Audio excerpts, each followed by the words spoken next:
Assista agora a programação de uma parceira da TV Educação, Caminho para o Saber.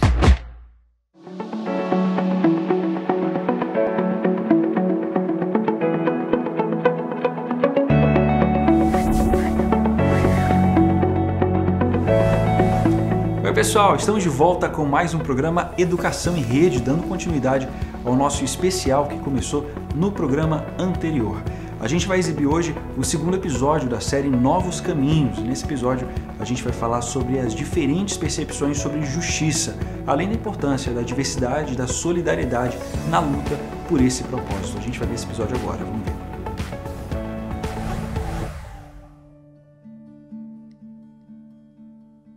O acesso à justiça é resultado da experiência humana. Antes de ser definido nos livros, ele foi construído no tempo e no espaço por homens e mulheres de carne e osso. Essa construção seguiu caminhos diferentes. Percorrer esses caminhos é fundamental para uma compreensão mais profunda do significado e da pluralidade que o acesso à justiça assume nos dias atuais.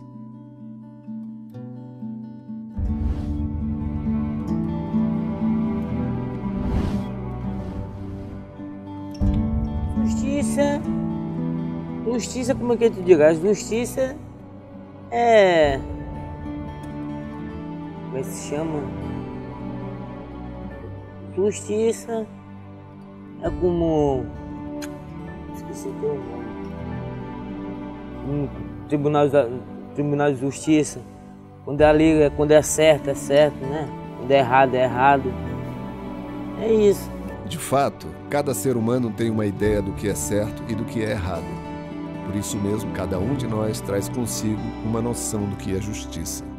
Justiça, para mim, não é dar as mesmas coisas para todas as pessoas, mas sim procurar fornecer suporte para cada pessoa de acordo com a sua necessidade. A justiça, nesse sentido de dar a cada um o que é seu e aí avaliar de acordo com a perspectiva do que as instituições de justiça, do que as leis, do que a Constituição e do que a própria comunidade internacional propicia, do que seria isso dar a cada um o que é seu, cabe ao Poder Judiciário, ao Ministério Público, à Advocacia, à Defensoria Pública, à Polícia.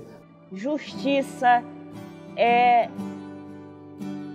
a capacidade de ver no outro uma pessoa igual a mim. Eu acho que eu sou justa com o outro à medida que eu respeito. E se eu respeito, eu vejo os direitos que ele tem. Para mim, o melhor conceito de justiça é o de Saramago. É o direito a ser a que cada ser humano assiste. Justiça é respeitar o direito de todos os seres humanos, todos os povos, todas nação, tudo. Justiça é algo a ser construído permanentemente. Eu acho que nós não vamos ter um estado de justiça plena, porque os direitos eles não são parados no tempo. Os direitos estão permanentemente em construção. Então, eu acho que a compreensão de justiça ela vai ser cada vez mais plena na medida em que possa haver essa compreensão da conquista coletiva dos direitos, né? Quando a sociedade se mobilizar mais, quando os direitos possam ser fruto das mobilizações e não fruto de entregas ou de concessões. Diante dos cenários de desigualdade e de injustiça, floresce um sentimento coletivo capaz de alimentar o vínculo entre pessoas, além de suas diferenças. Há uma diferença da nossa formação, há uma diferença de nossa idade, há uma diferença de nossa cor, há uma diferença de nossa origem. E se nós tivéssemos tempo de saborear o valor dessas diferenças, a sociedade seria muito melhor, mais rica. Porque a grande riqueza da diversidade não é misturar tudo, é o respeito e o direito a cada um ter a sua diferença, a sua etnicidade, a sua identidade. É esse sentimento que move lutas e dá sentido à busca por justiça. Existe uma coisa que é fundamental quando a gente vai lutar por algo, que é sentir que isso vale a pena, né? Então, assim, o que vale a pena numa luta pela moradia, né? É pensar que você está lutando por vínculos afetivos, Você está lutando para que os seus filhos tenham um lugar de segurança, de conforto, de acolhimento, de boas relações. Um lugar que faça sentir que elas pertencem, não porque apenas tiveram o dinheiro para comprar. Que bom que pessoas tenham dinheiro para comprar e fazer escolhas mais tranquilas, né? Mas esse pertencimento vem exatamente porque esse espaço foi conquistado com todo o significado de vidas. Hoje, em países como o Brasil, a defesa do acesso à justiça é vista como uma forma de melhorar a sociedade e de conquista da cidadania. Essa ideia, porém, não foi construída de uma hora para outra. É necessário olhar para trás. Os processos de luta nos dão significado no nosso papel na história, porque a gente não está desvinculado do passado. A história não é só aquela que a gente pensa que está nos livros, né? Mas a história a gente está construindo ela, a gente é toda essa história. E a gente, como ator, pode interferir na cena, né? Eu acho que o nosso desafio é interferir cada vez mais na cena. Hoje nós estamos aqui porque nós queremos ser os protagonistas da nossa própria história e não apenas meros espectadores. Assim como um rio encontra obstáculos pelo caminho e não segue uma trajetória linear, a conquista de direitos não se fez sem avanços e retrocessos. Nos séculos XVIII e XIX, após a crise das monarquias absolutistas, passou a predominar no Ocidente o regime político e econômico conhecido como liberalismo. Revoluções aconteceram na América e na Europa. Vida, liberdade, propriedade, participação política, entre outros, passaram a ser defendidos como proteções dos indivíduos contra o poder ilimitado do Estado. Essas proteções se firmaram como direitos. Foi neste contexto que se consolidou a noção de igualdade perante a lei. O direito moderno, a política moderna, ela começa a se fazer com o final do século XIX, do século XVIII, com aquele tripé igualdade, liberdade e fraternidade. A igualdade de todos perante a lei contrastava com a desigualdade sentida no cotidiano. Não bastava mais ser igual apenas no papel. Diz assim, todo mundo tem direito, né, iguais. Não é verdade. Assim, o que eu posso, que eu já vivi aqui enquanto comunidade não é igual. Não é igual, não. Depende muito do que você tem, da influência que você tem. Nossa sociedade, né, ela é extremamente hierarquizada. A diferença entre aqueles que possuem, né, que estão aqui no topo da pirâmide, a diferença da renda e daqueles que estão aqui na base da pirâmide é muito grande. E essa hierarquização, ela se reproduz também nos salários pagos. A justiça, ela é inalcançável no seu todo, mas a busca, ela é algo que nos exige continuamente.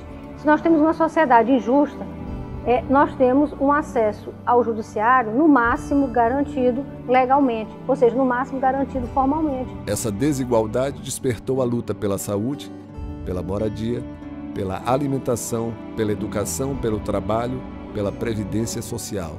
Nascia uma nova categoria de direitos, os direitos sociais. Pela primeira vez se falou em justiça social. No final do século passado, o mundo foi palco de mais uma grande revolução. A tecnologia desafiou o tempo e o espaço. O capitalismo assumiu formas universais através da globalização. Com ela, problemas locais assumiram uma dimensão mundial. A solidariedade e a fraternidade alcançaram um novo patamar. Talvez nunca tenha sido tão necessário refletir acerca das repercussões de nossas condutas sobre os semelhantes. O processo de lutas atinge uma nova proporção. Foi nessa época que ganhou força a ideia de direitos destinados a todos e não apenas a uma pessoa ou a um grupo. Direito ao desenvolvimento, ao meio ambiente, à autodeterminação dos povos, à comunicação, dentre outros, formam o que hoje chamamos de direitos difusos. É neste contexto que também surgem extremismos que têm manchado de sangue e de ódio as páginas impressas e eletrônicas de jornais ao redor do mundo. O drama dos refugiados, o terrorismo e a perseguição às minorias se apresentam como novos desafios à luta por direitos nos dias atuais. Direitos, portanto, são uma contínua construção, tecidos na teia de lutas que é a vida.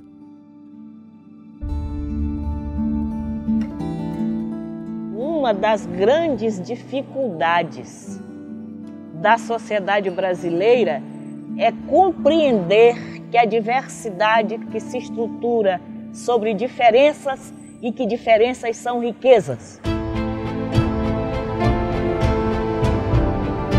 No próximo episódio de Novos Caminhos, as consequências da falta do acesso à justiça e suas repercussões na sociedade.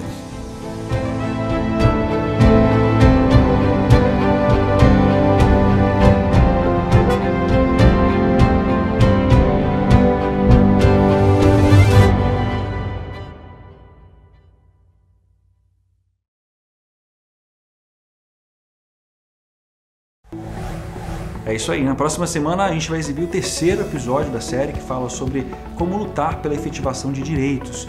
O programa vai abordar a relevância de políticas públicas básicas e debater também os obstáculos e desafios para esse acesso à justiça. Justiça, como é que eu te digo? A justiça é... Como se chama?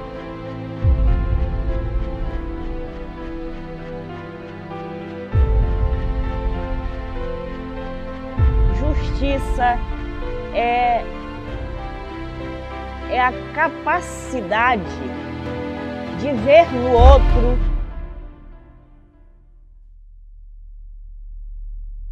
uma pessoa igual a mim.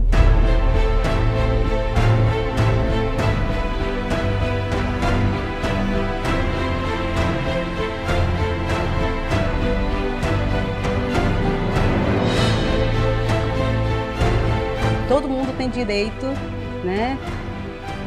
Iguais. Não é verdade.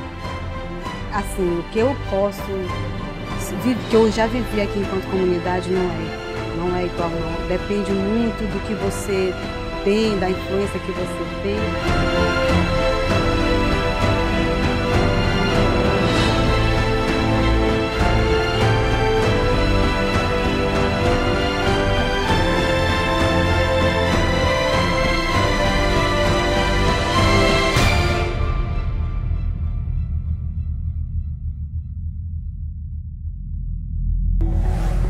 Agora a gente vai mudar de assunto, a gente vai falar sobre ansiedade. Hoje a psicóloga Flávia Aidar vai falar um pouquinho sobre a diferença entre a ansiedade normal e a ansiedade patológica, um assunto bem interessante, vamos ver. Olá pessoal, eu sou Flávia, bem-vindos a mais um programa. Aqui a gente conversa sobre temas muito comuns no nosso cotidiano, temas que podem nos ajudar a lidar melhor com a nossa saúde mental.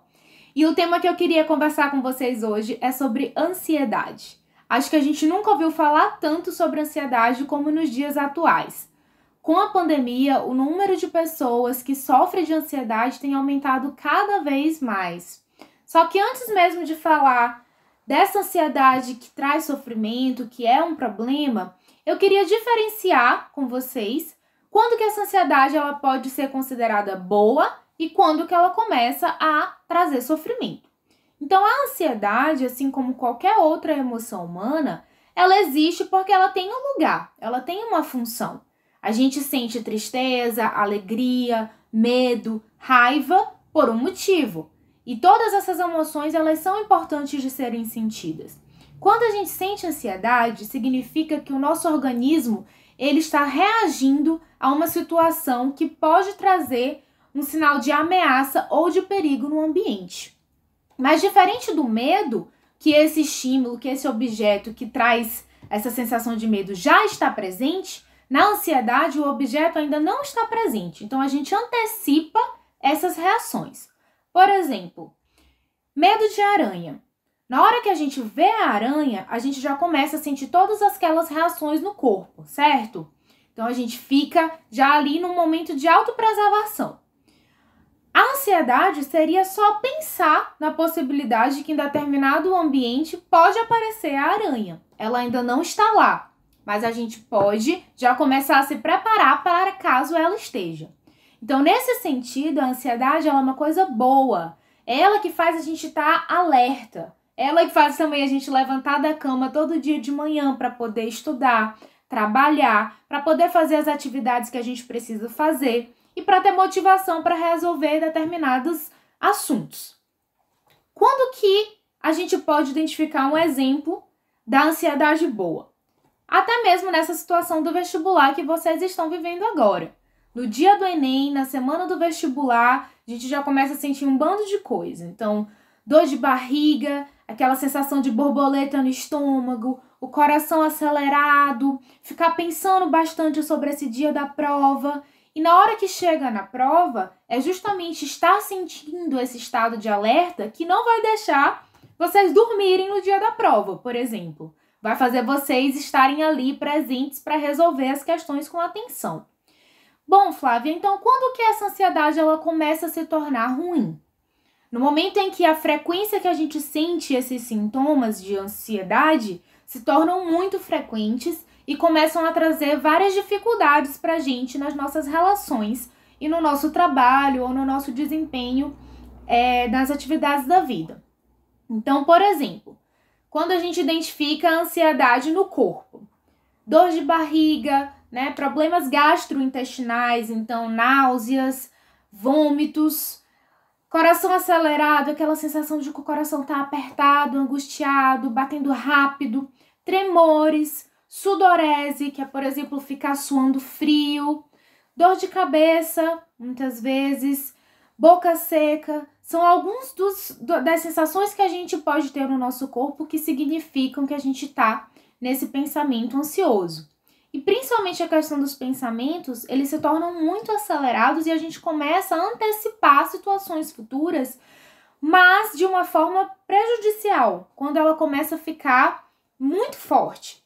Então, por exemplo, a gente começa a criar várias situações. E se? Mas e se isso? E se aquilo? Mas se isso acontecer, como que eu vou reagir? Quando isso começa a ficar muito forte, significa que a gente está perdendo o controle dessa situação e aí ela pode começar a trazer sofrimento.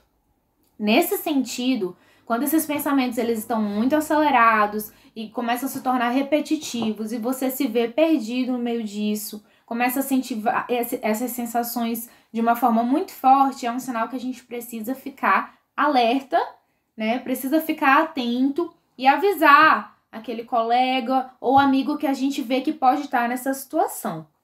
Para isso, hoje eu trouxe uma dica para vocês de um aplicativo chamado Querida Ansiedade. Ele é um aplicativo de celular que pode ser baixado gratuitamente e lá contém várias informações sobre a ansiedade. Tanto essa informação educativa de quando que a gente pode identificar que a ansiedade é boa e quando que ela pode estar se tornando um problema, além de várias outras dicas de como lidar com essa ansiedade, né? Meditações, podcasts, livros, várias outras informações que podem ajudar a gente a lidar com a nossa ansiedade no nosso dia a dia. Esse assunto é muito complexo, então hoje foi só uma parte dele que a gente tratou, mas a ideia é a gente trazer novas informações sobre ansiedade em outros vídeos. E aí é legal a gente conseguir trocar também. Bom, por hoje é isso. Vejo vocês num próximo encontro. Até mais. Aí, bem interessante, né? Agora a gente vai para a nossa dica de livro. Pois é, hoje a nossa dica de livro é com a cantora e compositora Carol Cunha. A gente vai conhecer qual o livro preferido da Carol. Conta aí, Carol.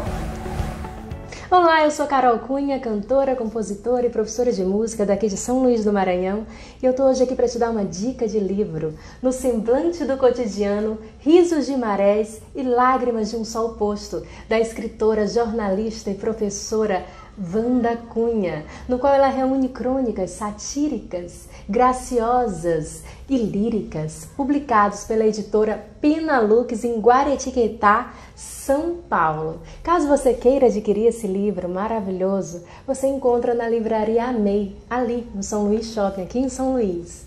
Eu indico muito, é uma leitura prazerosa e Wanda Cunha é uma das maiores representantes da literatura maranhense e brasileira. Vale a pena conferir.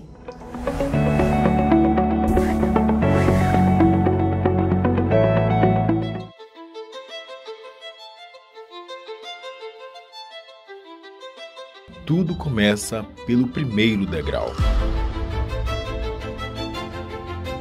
Os ambientes estão em constante transformação e poder acompanhar as mudanças faz parte do processo de evolução. Hoje, a sala de aula mudou e virou a nossa casa. Professores precisam se adaptar à nova realidade, mas não precisam passar por isso sozinhos.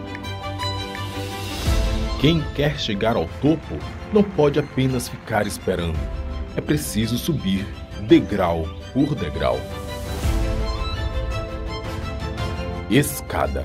A plataforma de cursos abertos da UEMA é um caminho rumo ao topo, mas principalmente rumo à transformação, aprimoramento profissional, crescimento pessoal. A plataforma aproxima as pessoas dos seus objetivos. Cursos livres online que desenvolvem a competência em diferentes áreas. Mais de 400 mil usuários em todo o território nacional e em outros 59 países. Escada. Experiência e eficiência compartilhando conhecimento e qualificação. Uma plataforma interativa e de fácil acesso, inovadora no uso das tecnologias e atualizada constantemente. A pandemia alterou a vida de milhões de pessoas. Professores e alunos dormiram em um mundo e acordaram em outro completamente diferente, com novas demandas e exigindo novas habilidades. Ficar parado no meio da escada não é uma opção. Buscar o aperfeiçoamento profissional é o caminho. Um caminho que não precisa ser trabalhado sozinho. CAPES e UEMA unidas em prol da educação. Uma parceria que vai ampliar as oportunidades de formação docente. É a expertise da UEMA em desenvolver alternativas inovadoras por meio da plataforma Escada, aliada ao compromisso da CAPES com a formação continuada de professores. Duas instituições por uma educação melhor e mais qualificada no Brasil. 300 mil vagas. 5 cursos especialmente idealizados para os professores, gratuitos e com certificação, com foco na nova realidade que é aprender, trabalhar e evoluir. Mesmo que não saibamos quando tudo isso vai passar, podemos pelo menos ter uma certeza, a de que um dia tudo isso vai passar. E até lá, a CAPES e a UEMA serão promotoras do conhecimento, do aprimoramento, do aperfeiçoamento profissional e, é claro, da formação de professores.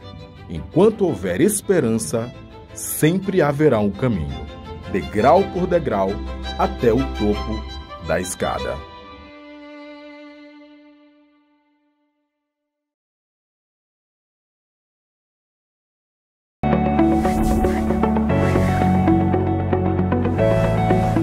E agora a gente vai assistir uma reportagem sobre uma iniciativa bem importante do governo do Maranhão, que foi a inclusão do absorvente feminino como item da cesta básica. Estes produtos vão ter uma redução de impostos e vão ficar mais acessíveis às mulheres, principalmente aquelas de baixa renda. Essa medida vem como forma de minimizar os efeitos da pobreza menstrual, que afeta mulheres e principalmente adolescentes que menstruam e estão em idade escolar. Muitas vezes, por não conseguir comprar esse item, o problema pode acabar causando evasão escolar, ou seja, elas deixam de frequentar as escolas por medo de serem constrangidas ou então acabam utilizando outros materiais de proteção que podem prejudicar a saúde íntima. Segundo dados do Unicef, 713 mil meninas vivem sem acesso a banheiro ou chuveiro em seu domicílio e mais de 4 milhões não têm acesso a itens mínimos de cuidados menstruais nas escolas. É o que a gente vai ver agora no vídeo gravado pela Rayane Cristine, que é uma das responsáveis pelo Programa de Cidadania dos Adolescentes do Unicef. Já imaginou viver sem chuveiro ou sem banheiro em casa? Essa é a realidade de 713 mil meninas brasileiras, de acordo com o relatório inédito sobre pobreza menstrual do Unicef e do UNFPA. Além disso, mais de 4 milhões não têm acesso a itens mínimos de cuidados menstruais nas escolas, o que pode levá-las até a evasão escolar. A pobreza menstrual afeta os direitos de meninas e mulheres e o seu enfrentamento deve ter ações no âmbito das políticas públicas de educação, saúde e saneamento básico. Tá aí, como já foi dito, a pobreza menstrual afeta brasileiras que vivem em condições de pobreza e situação de vulnerabilidade e em contextos urbanos, e rurais também. Por vezes, sem acesso a serviços de saneamento básico, recursos para higiene, conhecimento mínimo do corpo, os resultados acabam demonstrando negligência e falta de acesso a direitos em boa parte do país. E por causa disso, o item foi incluído aí como essencial na cesta básica aqui no Maranhão. E para falar sobre essa medida aqui no nosso estado, o secretário de Estado da Educação, Felipe Camarão, conversou com a gente aqui do Educação em Rede e a gente vai ver o que ele falou agora. A carência de acesso a produtos para uma boa higiene no período da menstruação é um dos problemas que afetam meninas de famílias com baixo poder aquisitivo em todo o Brasil. A falta de absorventes afeta diretamente as meninas em idade escolar. Para vocês terem uma ideia, um estudo realizado com garotas em idade escolar constatou que, em média, 40 dias de aula por ano são perdidos por essas meninas que não têm como comprar absorvente e faltam à escola devido justamente a esse fator. Um outro dado alarmante é que de cada 4 meninas nessa faixa etária, uma não tem recurso para comprar absorvente. É um problema de saúde pública, porque essas meninas se valem dos mais diversos artifícios para conseguirem passar pelo período menstrual. Mas é também um problema social e educacional, uma vez que a carência desse item ocasiona falta escolar e, consequentemente, desencadeia outros fatores, como o déficit de aprendizagem e aprovações. Para combater a chamada pobreza menstrual, aqui no Maranhão, o governo do estado iniciará a distribuição de absorventes a estudantes da rede pública estadual. A gente tem a estimativa de alcançar mais de 162 mil meninas e estudantes dos diversos municípios maranhenses. Serão 8 absorventes distribuídos por mês para cada menina, um total de 1,3 milhões de absorventes. E sobre esse assunto, o Unicef criou uma cartilha falando sobre menstruação e a pandemia e traz dicas importantes para as pessoas que iniciaram esse ciclo menstrual e ainda têm dúvidas sobre o próprio corpo. Então, para baixar, é de graça no site do unicef.org/Brasil com Z, está aparecendo na sua tela. É importante que toda a sociedade conheça um pouco mais sobre esse assunto. Agora, mudando de tema, você que está em fase de escolher o seu caminho profissional, você já pensou em qual curso você vai escolher? E melhor, se você vai querer um curso à distância? Pois é, a gente vai assistir um vídeo bem legal sobre o Núcleo de Tecnologias para a Educação da UEMA, o EMANET. Vamos ver.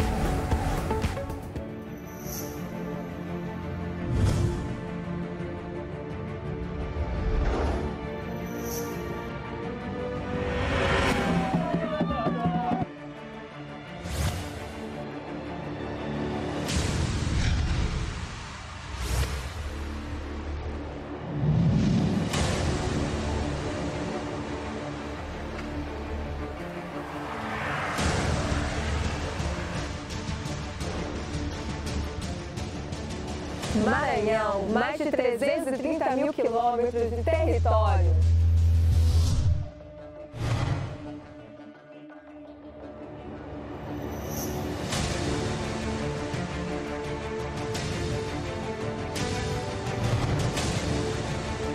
Estado maior que muitos países.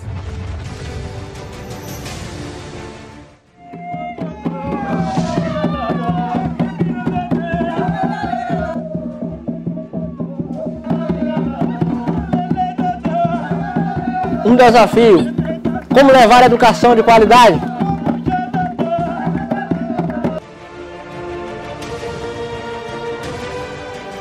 Democratizar o acesso ao conhecimento.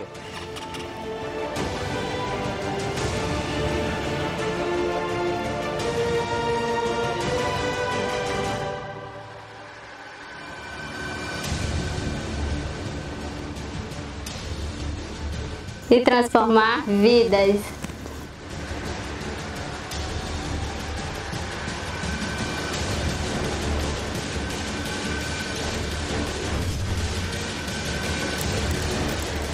EAD UEMA, 20 anos.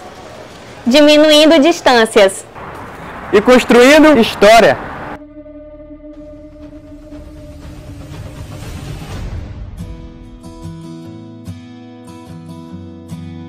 Nós temos uma empresa já, né? Que a gente começou porque tinha vontade, né? E apesar da formação de administradora e ele como médico veterinário, para a gente atuar, né, trabalhar, é importante e é obrigatório, na verdade, a formação como guia. Eu já trabalho como professor e a gente trabalha no interior, então EAD foi assim a gota d'água para a realização desse sonho, porque através da EAD eu pude conseguir realizar o sonho de poder estar me formando em uma universidade pública. E principalmente a UEMA, porque assim, ela já faz parte de toda a minha história. E a nossa reportagem tem tudo a ver com a área que eu estou cursando, o curso de Geografia. Então a gente procura mostrar a nossa cultura, o modo que a gente vive aqui, a agrariedade da nossa terra, para que a gente possa ter esse concílio de uma com a outra. Eu assisto vídeo aulas, tem algum explicativo que eu tenho, aí eu baixo, aí quando é à noite eu fico olhando os vídeos para estudar. A UEMANET hoje, para mim, ela representa a questão de todo o meu conhecimento que eu adquiri profissionalmente. Eu andei até mais ou menos 6, 7 anos de idade, normalmente como qualquer outra criança, até que de um determinado tempo eu comecei a sentir muita fraqueza nas pernas, principalmente. Sabe aquela sensação de que você está em pé e a qualquer momento as pernas vão faltar e você vai cair? Era mais ou menos isso. Eu fui parando de andar aos poucos até que eu chegou ao ponto de eu não andar mais, ficar de uma vez na cadeira de rodas. Foi muito importante esse curso ter vindo para cá, porque eu acho que ele ajuda muita gente a abrir mais, né, campo de visão, né? E ampliou o nosso conhecimento sobre o Maranhão. E eu acho que aproxima. O Maranhão é um estado muito grande, né? E muito rico. E eu acho que é importante todo mundo fazer esse curso, né? Quem está na área, principalmente. É importante que a gente conheça mais sobre a nossa história, sobre a geografia do estado. Eu trabalho à tarde, mas assim, como a gente não mora próximo da escola, a gente fica um pouco distante, então tem que pegar transporte escolar, então a gente sai um pouco cedo. Então, geralmente, eu estudo mais à noite, ou pelo computador ou pelo tablet. Então, a TV Quilombo veio para somar com o meu curso de Geografia. Queria que eles participassem do curso, né? Porque é um curso à distância, é muito importante. E ia ser muito importante para a nossa comunidade também. E levar mais conhecimento aos povos indígenas, para os brancos também. Na questão da solicitação da empresa, tinha um pré-requisito que era necessário que o candidato tivesse o curso técnico em manutenção e tivesse o registro no CREA. Na questão da disputa de vaga, só tinha eu de mulher com 52 homens. Quem ganhou? Eu. Eu tenho a Aline, que é a nossa tutora do Polo de Pedreiras, tutora presencial. Ela é uma excelente pessoa, ela acompanha a gente, auxilia. Superou todas as minhas expectativas, o curso é muito bom, é muito bem organizado. A gente aprende mesmo. Eu já penso nas especializações, né? Quero fazer pós em educação especial, psicopedagogia, e eu quero sim um dia exercer a profissão e ajudar outras pessoas. 20 anos de educação à distância na UEMA. 20 anos transformando vidas, criando oportunidades para os maranhenses. A UEMA, por meio do Núcleo de Tecnologias para a Educação, tem levado uma formação sólida e de qualidade para todas as regiões do estado do Maranhão. Já são mais de 50 mil novos profissionais formados ao longo desses 20 anos de experiência da UEMA na educação à distância, democratizando o acesso ao ensino superior, promovendo a inclusão, criando esperança para todos os maranhenses. Essa é a UEMA que renova o seu compromisso com todo o estado do Maranhão, com o compromisso de fortalecer a educação à distância como grande instrumento de transformação educacional do nosso estado. Parabéns à UEMA, parabéns à educação à distância, parabéns ao estado do Maranhão. São 20 anos da EAD UEMA. Hoje são cursos técnicos de graduação e pós-graduação para 10 mil alunos em mais de 200 municípios maranhenses. Isso sem falar nos mais de 200 mil alunos de 47 países dos cursos abertos e gratuitos da UEMA. A UEMA, a Universidade de Todos os Maranhenses, sempre deu total importância para a EAD. O UEMANET, o Núcleo de Tecnologias para a Educação da UEMA, existe para isso. São mais de 200 profissionais de diversas áreas trabalhando e produzindo de segunda a segunda, de sol a sol, Sol para que o acesso à educação seja democratizado no Maranhão. Vivemos em constante evolução nessas 2 décadas, mas ainda temos muito a conquistar. Porém, com o orgulho de ser o EMA, hoje nós temos a honra de dizer: são 20 anos diminuindo distâncias e construindo história. E por falar em futuro profissional, para quem fez o PAS 2021, que é o processo seletivo de acesso à educação superior da Universidade Estadual do Maranhão, fique atento, o resultado está previsto para ser divulgado nesta sexta-feira, dia 6 de agosto. Então boa sorte para você que está nesse seletivo, e para quem não foi aprovado, não desanima não, tá? Não perde o foco, continua aí estudando que vai dar tudo certo no final. Vou falar em vestibular, ingressos na vida acadêmica, a gente vai falar agora sobre a importância de você seguir a sua vocação. Então olha aí para a pessoa que está do seu lado, então manda uma mensagem para a pessoa que você gosta e já está no mercado de trabalho e pergunta se ela já trabalha com que ela tem vocação, com que ela sempre quis, gosta, faz de melhor. Pois é, eu vou te falar, conseguir seguir o caminho da vocação é importante demais. E muitos jovens vestibulando se veem dentro de diversos dilemas, né? Pressões familiares inclusive, para escolher rapidamente a futura profissão. Financeiro, no prazer que o dia a dia vai te proporcionar, planos de carreira que a área pode te oferecer, enfim, são muitos dilemas e por isso a gente conversou com a psicóloga Tayara Coimbra sobre como você que está aí pode fazer uma boa escolha e seguir a sua vocação. Olá, tudo bem? Eu espero que esse vídeo encontre vocês bem, com saúde, vocês e os seus.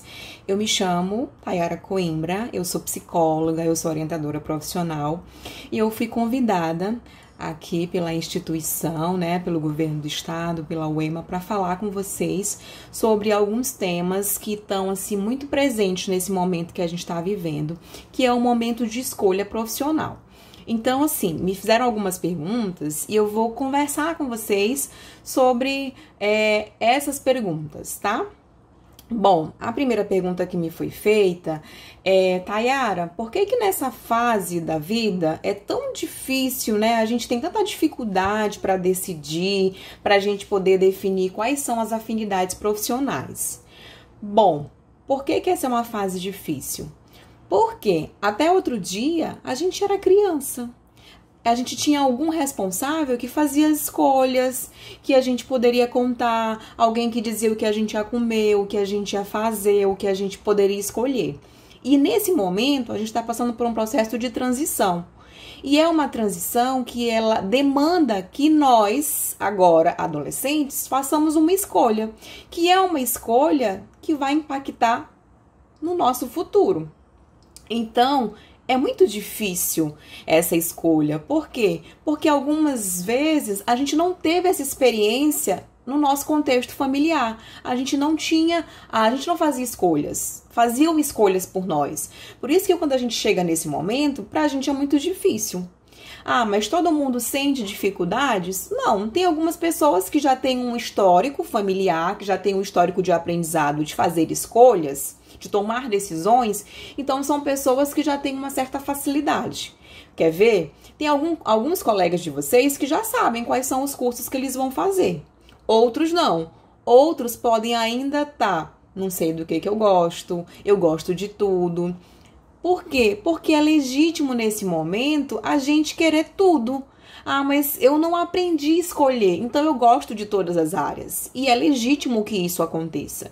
Mas, quando a gente for fazer Enem, quando a gente for fazer uma prova, que é um processo seletivo para entrar numa instituição de ensino superior, a gente vai ter que fazer uma opção, a gente vai ter que fazer escolhas. Não dá para a gente experimentar tudo.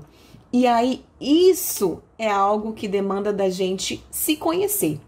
É a gente saber quem eu sou, quais são os meus valores, o que eu gostaria de trabalhar, quais são os desafios que eu quero enfrentar.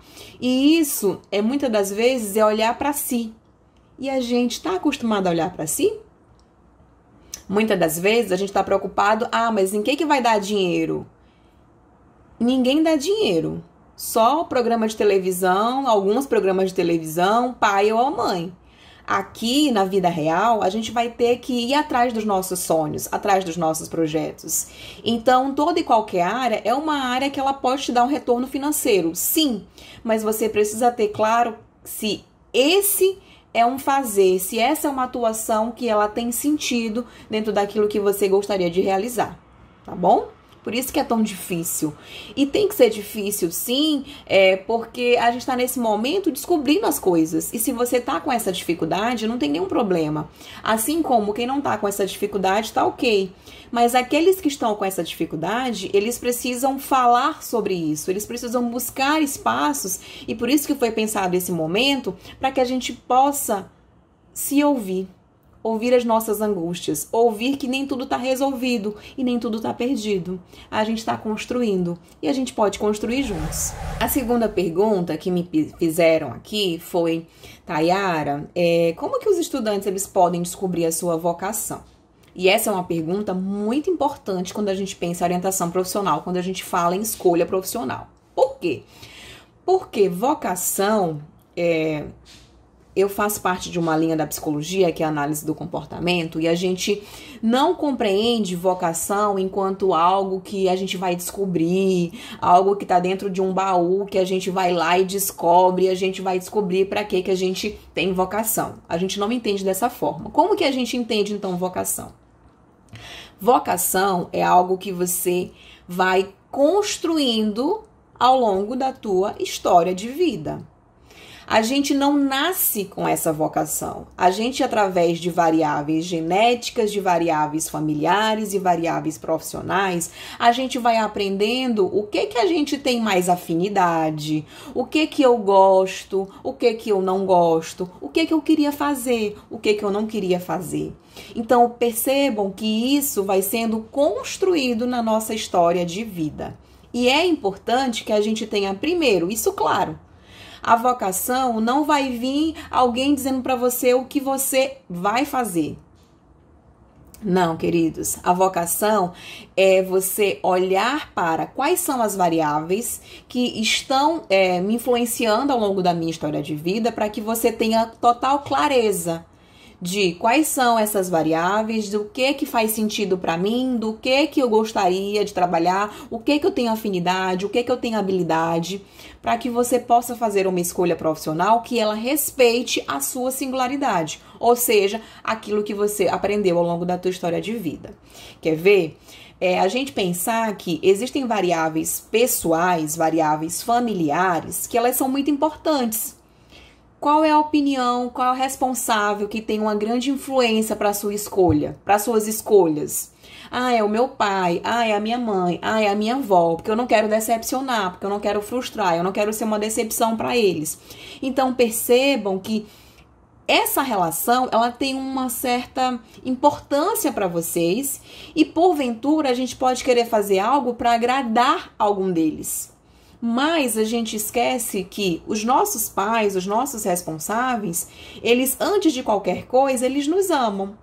E por mais que para alguns seja mais difícil dizer abertamente como a gente gostaria, mas eles nos amam. Ponto. Então, eles, teoricamente, precisam nos apoiar nas nossas escolhas. Nem sempre a gente consegue esse apoio. Nem sempre. Mas a gente precisa levar em consideração que essa escolha, por mais que o seu pai, ou sua mãe, ou sua avó, ou alguém queira que você faça uma escolha para ele, você precisa lembrar para quem é essa escolha. E essa escolha, ela é para você e por você. Porque você vai passar 5, 6, 4 anos, 3 anos e meio dentro de uma instituição, dentro de uma faculdade, cursando um curso, fazendo algumas matérias e vários trabalhos, conhecendo várias coisas desse contexto, né? E são vocês que estarão lá. Por mais que você faça isso para o pai, para a mãe, mas a trajetória de vida é sua. É um tempo que ele não volta. Então, por isso que é importante a gente saber o que o nosso pai gosta, o que é importante, mas você precisa saber se você concorda com isso. Ah, não, ele pode gostar e pode querer que eu faça um curso, por exemplo, engenharia. Ah, mas eu não vejo sentido em engenharia. Eu nunca me imaginei fazendo engenharia. Eu quero dar aula, eu quero ser professora. E tudo bem. Você precisa respeitar a sua subjetividade, a sua singularidade, as suas habilidades. Pode ser diferente da opinião do meu pai? Pode. Pode ser diferente do que ele está imaginando? Pode, mas com diálogo, com você tendo muita franqueza, né, muita honestidade de trazer aquilo que para você faz sentido, a gente consegue ampliar esse diálogo nas nossas famílias para que elas, inclusive, nos apoiem, tá? Outra coisa que é super importante é a gente, muitas das vezes, perceber que a gente recebe influência dos nossos amigos. Então, vem um amigo e diz assim, vamos fazer medicina veterinária. Mas essa é uma escolha que pode ser dele. E não necessariamente porque você é amigo dele, você precisa fazer essa mesma escolha. Você pode estar fazendo um outro curso na mesma instituição ou instituição diferente e ainda assim vocês continuarem amigos. Então a gente recebe muita influência porque os nossos amigos, nós somos seres sociais. Eles são muito importantes na nossa construção, na nossa identidade.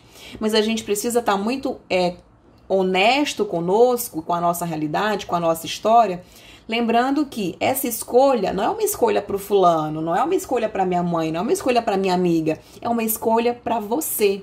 É você que vai estar à frente de todo esse processo, desses tantos de anos que vocês vão passar na faculdade, é vocês que vão ter que apresentar os trabalhos, é vocês que vão ter que passar algumas noites fazendo algumas atividades. Então, tem que lembrar que é por vocês, tá? E uma outra coisa super importante nessa variável pessoal é que eu preciso sim saber e discriminar o que as pessoas que são as pessoas que eu tenho maior convivência, o que elas falam, quais são as profissões que elas falam. Porque muitas das vezes essas pessoas que são significativas, elas trazem algumas áreas, né, e que para elas são muito importantes e tudo bem, mas você precisa ser muito honesto e você precisa se escutar. Se essas escolhas que são delas também te representam. Tá? Então, eu acho que seria esse um caminho para a gente poder pensar na vocação. Se ouvindo, se respeitando, conhecendo, legitimando que o outro ele pode ter uma opinião diferente, uma escolha diferente. O pai, a mãe, a avó, a tia podem imaginar você numa outra profissão e tá tudo bem, mas a escolha, ela é sua. Então, você precisa levar em consideração quem você é, quais são os seus valores, o que você tem habilidade, o que você gosta, o que você se vê fazendo daqui a alguns anos. E uma outra coisa importante que me perguntaram é como que a gente faz para diminuir as chances de erro. Bom, eu acho que a primeira grande coisa para falar sobre erros é que os erros, eles acontecem. Os erros, eles são oportunidades que a gente tem ao longo da nossa trajetória de vida para aprender. E sim, a gente pode errar, a gente pode fazer escolhas e a gente chegar lá no primeiro período e ver que não era nada daquilo que a gente imaginou. Isso pode acontecer. Qual é o grande detalhe aqui dessa história? É que a gente, diante da gente perceber que errou, a gente possa fazer o caminho para buscar o caminho que é o caminho do acerto. Não há nenhum problema da gente errar. Os erros são oportunidades de aprendizado. A grande diferença é o que a gente faz com esses erros. É quem a gente se torna com esses erros. É eu persistir no erro para poder agradar, ou eu reconhecer que talvez não seja esse curso que eu estava imaginando, eu acho que o curso era uma outra coisa, e aí eu correr atrás dessa outra coisa. É eu ouvir o que são os meus valores, o que eu tenho afinidade, o que eu gosto, o que ao longo da minha história de vida, pra mim faz sentido. Porque tem que fazer sentido é pra você. A trajetória, a escolha profissional, ela é sua. Os seus pais, eles são importantes, os seus familiares são importantes, seus amigos também são importantes. Seus professores são importantes, mas essa escolha, ela é uma escolha que precisa representar você. Você precisa olhar e dizer, o curso que eu escolhi foi psicologia. E foi psicologia, por exemplo, onde muitas das vezes as pessoas disseram, mas não, psicologia não, mas eu me via nessa escolha. Então essa escolha foi, sobretudo, baseado naquilo que eu sou, naquilo que eu me conheço. E eu investi em me escutar para que essa escolha representasse quem eu sou. E uma outra coisa que me perguntaram aqui foi como que a gente lida com as frustrações, né? E como que a gente pode levar esse período com mais tranquilidade. Bom, tranquilidade para aluno do ensino médio, será se tem, gente? Bom, brincadeiras à parte, esse momento é um período de muitas emoções. Por quê? Porque o adolescente, ele é assim, ele é intenso. Ele quer resolver as coisas, ele já quer as respostas rápidas. A gente tem uma alteração de humor, né? A gente amanhece bem, demora 1 minuto, 5 minutos, já tá com um humor totalmente diferente, já tá sem paciência. E a gente tem isso que é muito característico do adolescente.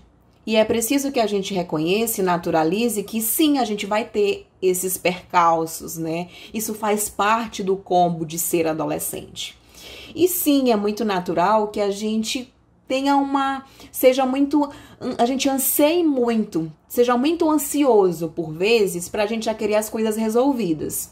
E a gente precisa entender que a gente não tem controle. Você não tem controle nem da dor de barriga, porque ela não segue o seu comando. Você não vai virar para ela e dizer, para. Não funciona assim. A gente não nasceu, não tem na sua certidão de nascimento que você seria perfeito. Então, sim, a gente precisa reconhecer que nós somos, antes de qualquer coisa, humanos. E sim, a gente pode ter várias emoções, nós somos constituídos por várias emoções.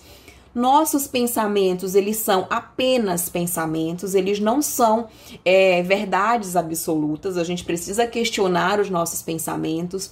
E todas as vezes que a gente perceber que pode ser que eu não consiga e que a gente possa analisar isso com um raciocínio crítico. Mas eu tenho me dedicado, eu tenho estudado, como é que está o meu ritmo de estudo? Para que a gente possa muito mais estar preocupado com o que a gente está fazendo nesse período de escolha. É isso que vai determinar a nossa tranquilidade ou não. Com relação à frustração, pode ser que ela apareça. Mas o que eu poderia dizer para vocês é que a gente não se apegue na frustração para a gente paralisar, para a gente dizer eu sou só isso. Porque nós não somos apenas algo. Nós podemos ser diversas coisas. Eu posso errar, acertar, construir, reconstruir, me conectar, desconectar, refazer caminhos. E tá tudo bem. A trajetória, ela é sua. Busque ajuda, busque orientação e siga acreditando nos seus sonhos. Eles precisam fazer sentido primeiramente para você. E se a gente se frustrar no meio do caminho, tudo bem. Tem autocompaixão pela sua história, você tentou. Mas a gente refaz trajetórias, caminhos e a gente se refaz nessa história. Era isso, espero que tenha contribuído. Fiquem bem, até a próxima. Tá aí, importante demais fazer uma boa escolha nessa fase, né? Mas pensa direitinho, tenta não se pressionar tanto que dá tudo certo no final. O Educação em Rede se despede por aqui, a gente volta na semana que vem com um programa cheio de novidades, viu? Até lá, espero você!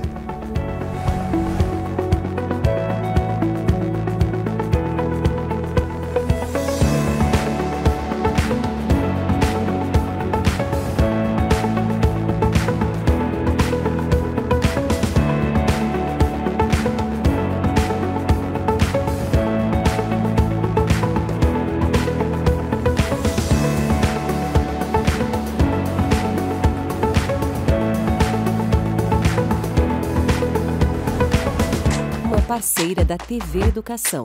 Caminho para o Saber.